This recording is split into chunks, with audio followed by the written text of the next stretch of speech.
O futuro que nos prometeram. Imaginem um mundo onde tecnologia e natureza vivem na mais perfeita harmonia, sem que nenhum atrapalhe a existência do outro. Nada mal, não é mesmo? A humanidade finalmente conseguiu resolver todos os seus problemas. Não há mais fome, nem doenças e muito menos sofrimento. A natureza fresca e abundante permanece firme e resiliente enquanto mantém o homem vivo e próspero. A tecnologia eleva as limitações humanas e mesmo assim a humanidade não depende dela, apenas a utiliza como uma ferramenta. Ou seja, a sociedade nesse mundo é livre e feliz. E por muito tempo, não só eu, mas como muita gente acreditou que esse futuro talvez não estivesse tão distante assim. Estéticas esquecidas pelo tempo, como a Frontier Aero, representam muito bem como seria essa utopia. Essa estética não existiu à toa, pois ela é a mais pura expressão do que as pessoas sentiam lá por volta dos anos 2000.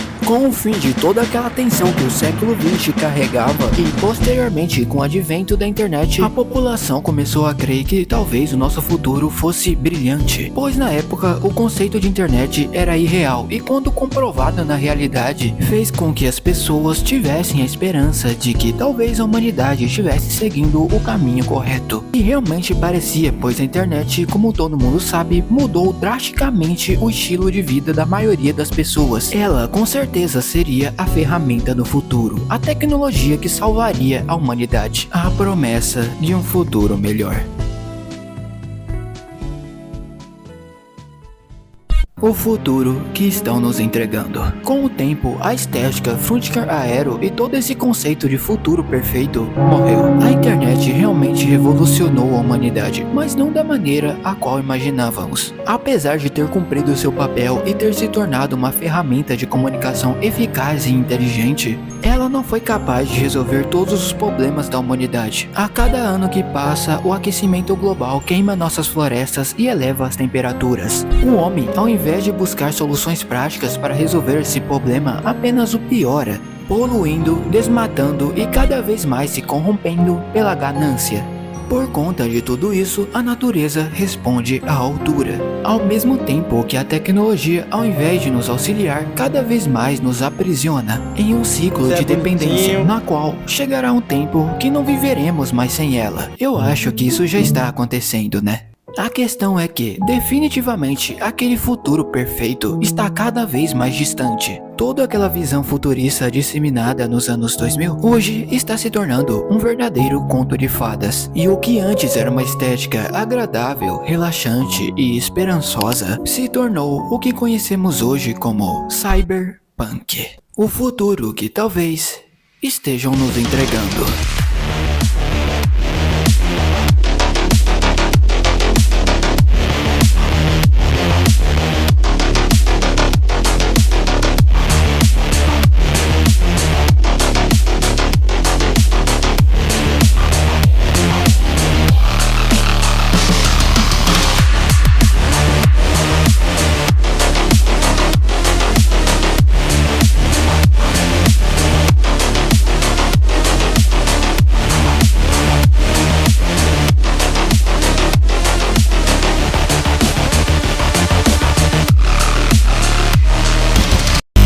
O cyberpunk não se trata de um conceito totalmente novo, mas o fato de estéticas futuristas mais tradicionais se tornarem irreais e cada vez mais distantes da nossa realidade, tornam deste o conceito de futuro mais aceitável para todo mundo atualmente. Não é à toa que ele está em alta em tudo quanto é tipo de mídia, em filmes, séries, músicas e, é claro, nos jogos. A diferença entre o Frontier Aero e o cyberpunk é que enquanto no Frontier Aero as coisas parecem estar totalmente no lugar, no cyberpunk o oposto acontece. E para você ter uma ideia do que eu estou falando, eu vou utilizar como exemplo um jogo que carrega o mesmo nome desse conceito, o Cyberpunk 2077. A minha intenção com esse vídeo é te convencer que talvez o nosso futuro esteja mais próximo disto do que isso. Então agora eu te convido a conhecer Night City! Stanley falando! Mais um dia pela frente nessa cidade dos sonhos! Eu amo essa cidade! Amo como se fosse uma mãe que te largou na porta de um orfanato que de vez em quando aparece pra pedir um cigarro!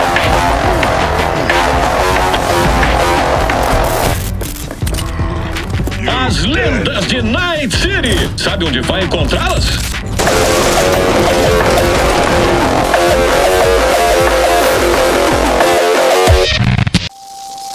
No cemitério.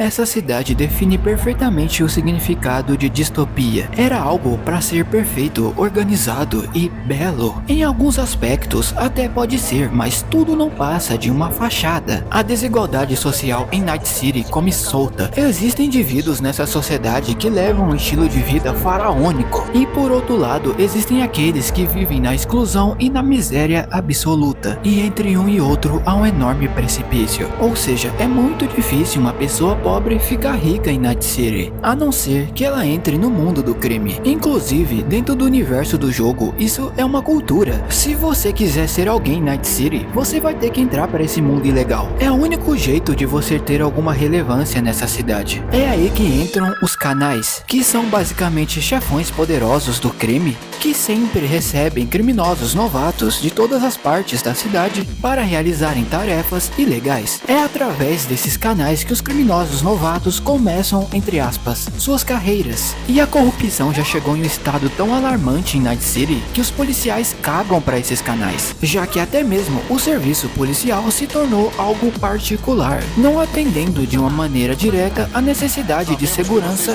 do povo. Tipo assim, as autoridades policiais até defendem a população, mas é como se o povo tivesse se tornado a segunda prioridade para a polícia, pois toda a sua atenção e prestação de serviço foi destinado às grandes corporações. Com um cenário desses, eu não preciso nem dizer que o governo não tem influência nenhuma, né? Pois a criminalidade tomou conta de tudo, e isso é só a ponta do iceberg. Como eu havia dito, as grandes corporações dominaram tudo, completamente tudo. Tendo como exemplo a Arasaka, que é a principal corporação do jogo, ela é o bastião de poder deste mundo, contendo todo o monopólio de tecnologia existente. Com tanto poder em mãos, a Arasaka conseguiu transformar Night City um verdadeiro campo de concentração, na qual a população vive uma relação contínua de dependência com a tecnologia que é fornecida por ela mesma. Querendo ou não, as pessoas precisam da Arasaka. E é por isso que ela se tornou muito mais do que uma empresa, um império mercenário. Pode parecer meio estranho o que eu vou dizer agora, mas não é muito difícil imaginar isso na vida real. Por exemplo, você vive sem o seu smartphone hoje em dia? Provavelmente a sua resposta, assim como a minha, vai ser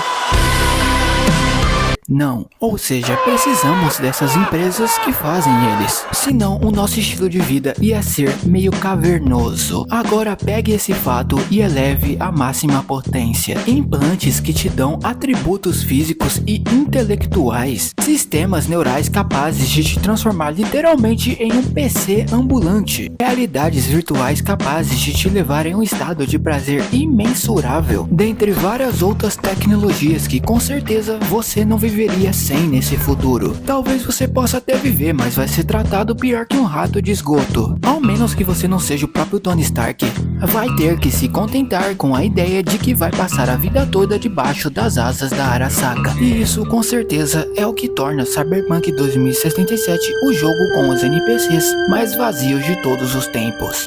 Ao andar pelas avenidas e estradas de Night City, a primeira coisa que você vai notar é que não importa para onde você olhe, não importa para onde você vá, em tudo e qualquer lugar vai ter uma propaganda. Nos prédios, nas esquinas, nos elevadores, nas placas de trânsito, até nas lombadas, cara. Nas lombadas. Tudo indica que o capitalismo aqui assumiu um estado completamente predatório. Sério, é tanta propaganda que até tá aparecendo o YouTube nos últimos meses. E o mais interessante é que enquanto lá no Frontier Aero a gente não consegue ver nada além de um branco, aqui é tudo muito colorido e saturado por conta dessas propagandas. A humanidade está mais consumista do que nunca, e isso com certeza ferrou com a cabeça da população. A maioria dos NPCs estão localizados em centros comerciais, bares e bordéis, o que indica que constantemente eles estão em busca de prazer. algo que os faça esquecer brevemente dessa realidade maldita. Essa Gotham sem Batman que é Night City. Inclusive, essa carência por prazer imediato gera muito dinheiro para as corporações. Boa parte da campanha de Cyberpunk você vai ver muita putaria mesmo, mas tudo de uma maneira sintética e real, pois foi isso que se tornou o prazer no futuro, se tornou um produto. E mais uma vez, isso não é muito diferente da nossa realidade, porque cada vez mais esse tipo de coisa aqui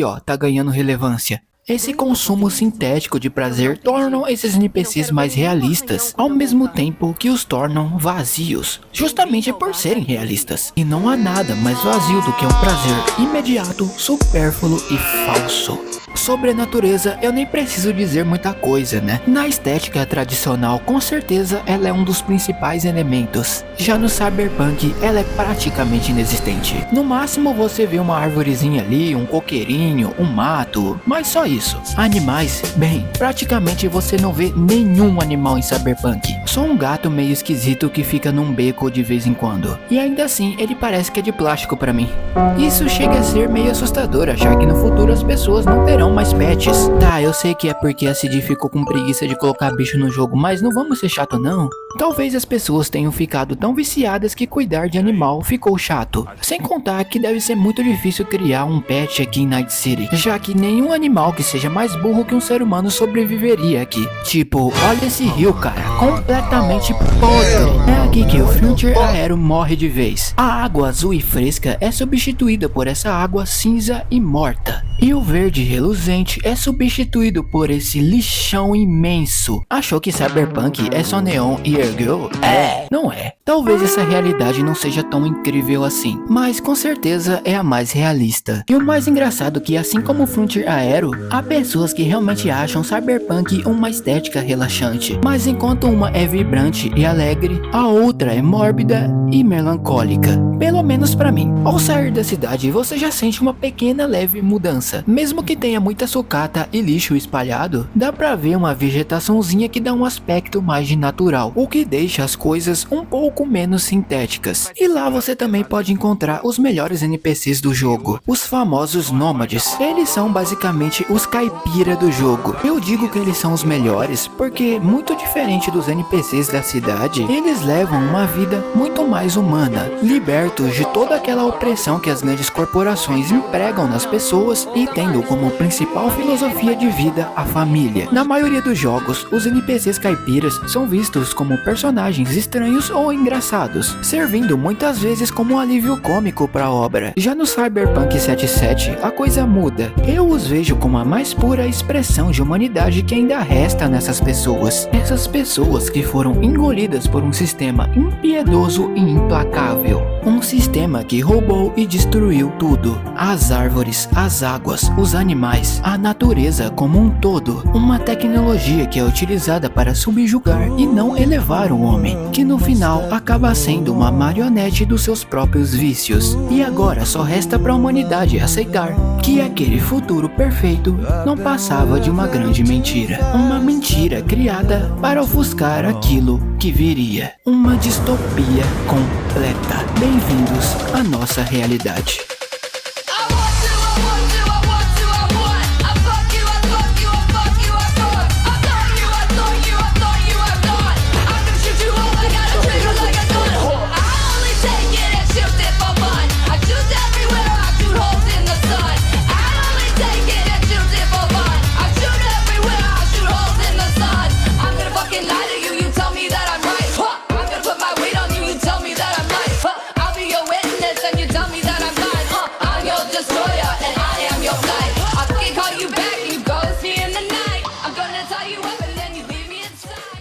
Nada a ver.